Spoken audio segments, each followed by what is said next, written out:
మీ business ఏదైనా మీ ఊర్లో promotion చేయాలంటే అది సుమన్ టీవీతోనే సాధ్యం. ఇప్పుడే సంప్రదించండి. Hi hello viewers, welcome to Suman TV. నేను మీ అమర్నాథ్. ప్రజెంట్ మనం విశాఖపట్నం భీమిలి నియోజకవర్గం మధురలో అయితే ఉన్నాము.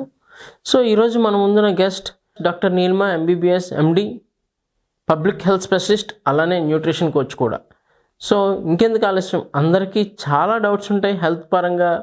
ఏ ఫుడ్ మంచిది, ఏ ఫుడ్ మంచిది కాదు. సో అలాంటి డౌట్స్ని మీకోసం నేను అడగబోతున్నాను. So welcome to Suman TV madam.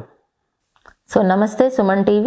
This is Dr. Neelima, consultant epidemiologist and nutrition coach. Thank you for inviting me. Ma'am, అసలు ఎక్కువ ఇంకా కంపేర్ టు నార్త్ కన్నా మన సౌత్లో ఎక్కువ మంది ఫుడ్ అంటే వైట్ రైస్కి అలవాటు పడ్డారు. వైట్ రైస్ తింటేనే ఆకలి తీరుతుందనే అపోహలో కూడా చాలామంది ఉంటూ ఉంటారు. అసలు వైట్ రైస్కి బ్రౌన్ రైస్కి తేడా ఏంటి? అసలు ఏ రైస్ మంచిది అంటారు? Brown rice versus white rice, which one is better or which one is healthier? So దీన్ని ఏంటంటే మనం ఫస్ట్ కంపేర్ చేసి చూడాలి. ఒక 100 gram of brown rice, cooked brown rice and 100 gram off white rice, cooked white rice తీసుకొని compare చేసి చూడాలి. ఎన్ని క్యాలరీస్ ఉన్నాయి, ఎంత ప్రోటీన్ ఉంది, ఎంత ఫ్యాట్ ఉంది అనేది మనం కంపేర్ చేసి చూడాలి. క్యాలరీస్కి వచ్చేసరికి సో ఫస్ట్ బ్రౌన్ రైస్లో మనకి ఏంటంటే 124 క్యాలరీస్ ఉంటుంది, వైట్ రైస్లో 125 క్యాలరీస్ ఉంటుంది. అదే ప్రోటీన్కి వచ్చేసరికి మనకి బ్రౌన్ రైస్లోని 3.2 గ్రామ్ ఉంటుంది, తర్వాత వైట్ రైస్లోని 2 గ్రామ్సే ఉంటుంది. ఫ్యాట్కి వచ్చేసరికి 0.8 grams in brown rice, 0.4 grams in white rice.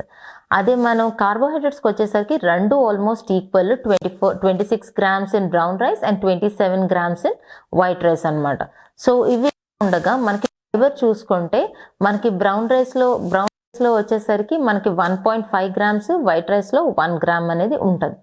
So brown white rice ఈ రెండు మనం చేసుకొని కన్జ్యూమ్ చేసేవి.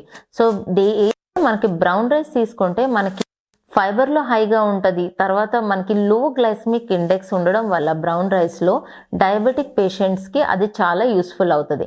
సో మనకి ఫైబర్ ఎక్కువ ఉండడం వల్ల, తర్వాత లో గ్లైసమిక్ ఇండెక్స్ ఉండడం వల్ల మనకి డయాబెటిక్ పేషెంట్స్కి ఆ షుగర్ షూటప్ అవ్వకుండా చాలా మనకి హెల్ప్ చేస్తుంది. అదే వైట్ రైస్ తీసుకున్నట్టు మనకి white rice easy to cook, ఈజీగా డైజెస్ట్ అయిపోతుంది. అండ్ నెక్స్ట్ ఇంకోటి ఏంటంటే ఇరిటబుల్ బవల్ సిండ్రోమ్ ఉన్న వాళ్ళకి వైట్ రైస్ అనేది చాలా మంచిది అనమాట. సో బ్రౌన్ రైస్కి ఉన్న బెనిఫిట్స్ ఏంటంటే హార్ట్కి మంచిది, నెక్స్ట్ మన ఇంటెస్టైన్స్కి కూడా చాలా మంచిది. So that is about brown rice and white rice. Brown rice is always better than white rice. మీకు డైజెస్టివ్ ఇష్యూస్ ఉన్నాయా, you can go for white rice. White rice తీసుకుంటున్నప్పుడు మీకు క్వాంటిటీ చాలా ఇంపార్టెంట్, మీరు అది మోడరేషన్లో తీసుకోవడం అనేది చాలా ఇంపార్టెంట్.